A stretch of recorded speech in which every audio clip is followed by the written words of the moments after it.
Scotiabank is taking a revolutionary approach to its hiring process.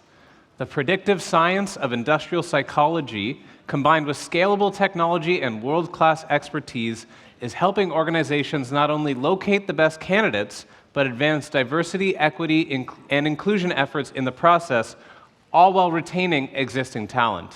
To tell us more, please welcome the co-founder and CEO of Plum, Caitlin McGregor, and VP of Global Talent Acquisition for Scotiabank, James Spearing.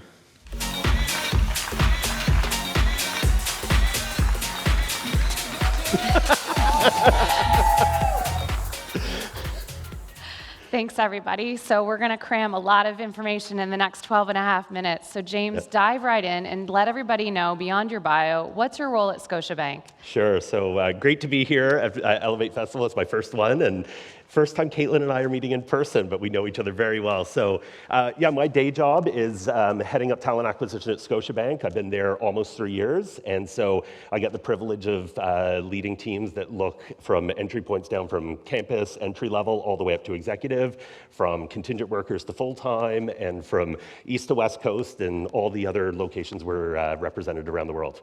Fantastic. And so what was the challenge Scotiabank was trying to address when they started looking for a solution in the market? Yeah, so it's probably so many, and I'll start maybe just at like the core of who we are as an organization. So, and maybe sort of one of the reasons why I joined Scotiabank, I see it as a purpose-driven, values-driven organization, and our purpose is for every future. So in the role that I have leading talent acquisition, I got into the bank, and some of this conversation, as you know, was happening before I got there, so I was very happy to sort of come along and take it by the reins. But essentially looking at how can we ensure we're meeting the purpose of for every future if we're not providing equal opportunity for everyone that wants a job at the bank.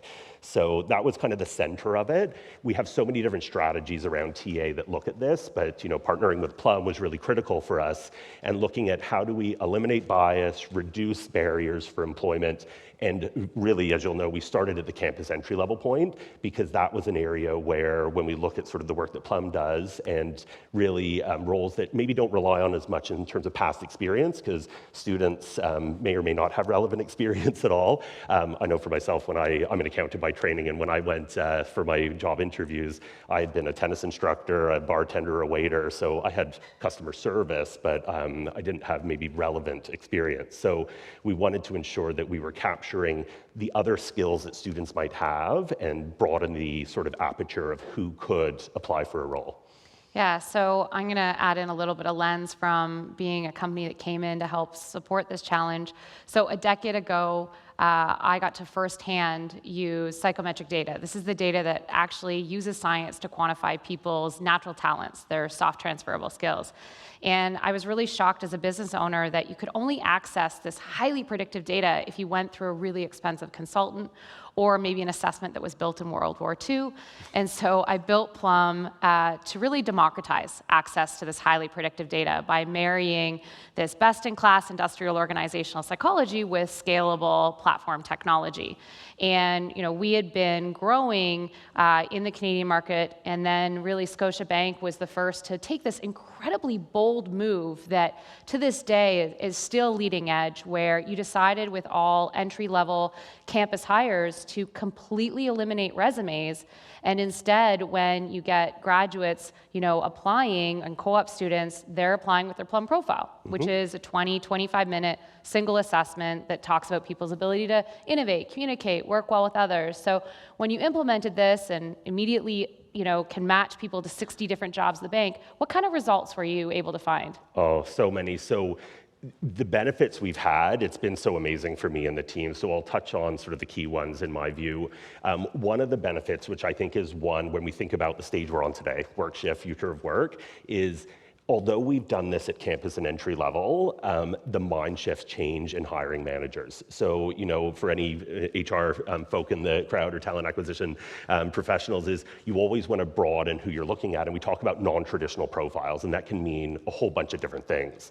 But one of the things that I've been really happy about is when we're dealing with hiring managers or senior leaders at the organization, they're not just hiring on campus. So the mind shift change for them to be thinking about, oh, look, I can look at a non-traditional profile or someone that I might not have thought, either based on their resume or relevant experience, and open it up like that. So that's part of the journey we're still on, which I think we might touch on. But the other benefits that came out of it, one was we're touching into more and more, I'll talk from the Canadian context, more and more educational institutions across the country. So, traditionally in the past, we might have had sort of different tiers of universities and who we were going out to see, but now we're able to sort of go everywhere. And so we're recruiting from more and more schools, and not just universities or colleges, any type of educational background. So that's been one benefit in terms of that broadening the aperture there. But the other piece has been from an inclusion perspective. So I always make it clear that I say to people, look, our work with Plum and what we do, there's a lot that we do around diversity and inclusion. Bringing Plum in on our approach here, diversity wasn't the sort of the trigger point or the main objective. It's been a byproduct of that. But for me and my team, who was cheering when I came on, thanks team, was, we want to think about how do we continue to provide these different opportunities to people. And one of the benefits that we've seen has been the diversity within there in terms of what we measure. We're federally regulated, so there are certain equity deserving groups that we report on. We have a lot of data. So we've seen benefits from that perspective, just in terms of us representing the Canadian population. We've been very happy to do that. We still have more work to do because I don't like to just see a goal. I want to just smash it. No, that's fantastic. So, some of the data that when I talk about the success, maybe some of these metrics have changed, so correct me if any of them are wrong. But basically, there was a handful of schools that you tended to always, recruit from, and often finance and business backgrounds. Yes. And so you end up in a situation where all the other banks and consulting firms are recruiting the same finance and business graduates, giving the same offers, and then running into a situation where, everybody's asking these people to join their organization from a really small pool. And so what I heard is that now you're recruiting from over 33 different colleges and universities, not to mention all the other non-traditional sources. And as a result, instead of just finance and business backgrounds, you're now hiring from 40% of your hires are STEM and arts backgrounds, so STEAM backgrounds. That's a huge jump. And other banks are pledging, DE&I metrics about 40. You guys are hitting over 60% of hiring underrepresented minorities. That's just incredible results.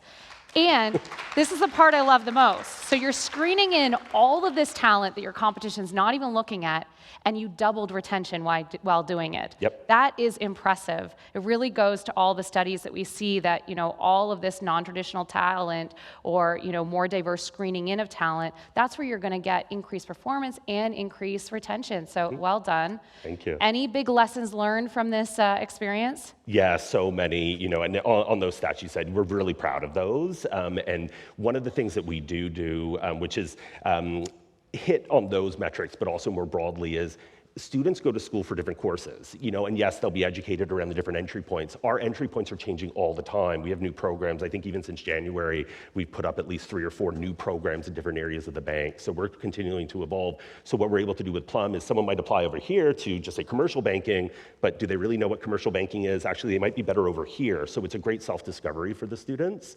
But in terms of lessons learned and things like that, one is the change management never ends, right? A lot of conversations, as I said, that mind shift change, as all of us will know, regardless of your role, change just doesn't happen overnight. You need to sell it, and you need to make sure you're showing the benefits. So now we've shown the benefits, so now we have more areas of interest. So that was one lesson learned, which, keep moving. Some of the other lessons learned were just the benefit for my team. So, I try and lead a team that is very inclusive, is thinking differently, wants to make a difference, and to see the faces on my recruiters and my program managers when they see these stats and they're meeting these students and they see the impact on the bank, because we have a very diverse team within TA, and it's just that joy. And so that has been a great benefit. And also, maybe not a lesson learned, but the engagement we've been able to provide through COVID, because we started this, as you'll know, in the fall of 2020. So we're now 2 years in. So yeah, just at the start of it, I think. You're literally changing lives. Yesterday, I don't know if your team has seen it yet, posted on our internal Slack channel was this woman as part of her program in undergrad was documenting her process of trying to get co-op placements. And she talked about how she really wanted to enter commercial banking, but because she didn't study finance, she was getting rejected. And she had a very diverse background, but just rejection after rejection after rejection.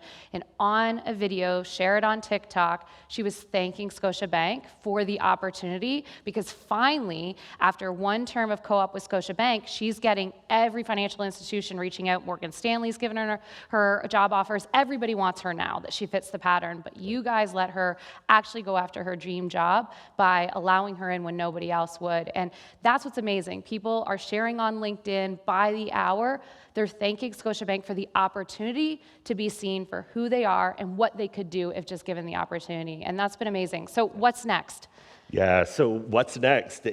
Breadth and depth, I'd say, So what we'll be doing over the next little while, and, conversations we're actively involved in, is from a breadth perspective, globalization, So we focused on Canada, but taking this global in our approach, because of course Plum can work in all of our languages and adapts well. So that will be one. And then in terms of the depth, or the other piece would be also looking at experienced hires. So this has been something from a lessons learned.